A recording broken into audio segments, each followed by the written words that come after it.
ఈరోజు మనం Pap smear test అంటే ఏంటి, ఇది ఎవరు చేసుకోవాలి, ఎప్పుడు చేసుకోవాలి అనే విషయాలు తెలుసుకుందాం. సో పాప్స్మియర్ టెస్ట్ అనేది ఒక స్క్రీనింగ్ టెస్ట్. ఇది గర్భసంచి ముఖద్వారం క్యాన్సర్ అంటే సర్వైకల్ క్యాన్సర్. సో ఈ టెస్ట్ ద్వారా మనం గర్భసంచి ముఖద్వారం క్యాన్సర్ అనేది ముందుగానే ఐడెంటిఫై చేయడానికి ఈ టెస్ట్ని చేస్తాం. ఈ టెస్ట్ని ఆడవాళ్ళందరూ 25 years నుంచి 65 years వరకు ఈ టెస్ట్ని చేసుకోవాలి. ఈ టెస్ట్ ఎవ్రీ 3 yearsకి చేసుకోవాలి till your 65 years of age. దీంట్లో ఏం లేదండి, దీన్ని సైటో బ్రష్ అంటాము. ఈ బ్రష్తో మనం ఈ గర్భసంచి ముఖద్వారం అంటే సర్విక్స్ దగ్గర ఉన్న సెల్స్ని తీసి ఈ బాటిల్లో వేసి మనం టెస్ట్కి పంపిస్తాము.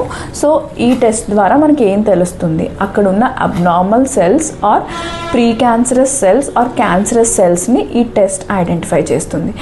సో దీనివల్ల చాలా అడ్వాంటేజెస్ ఉన్నాయి. సో ఆడవాళ్ళందరూ తప్పకుండా ఈ టెస్ట్ని కంపల్సరీ చేసుకోవాలి. Thank you.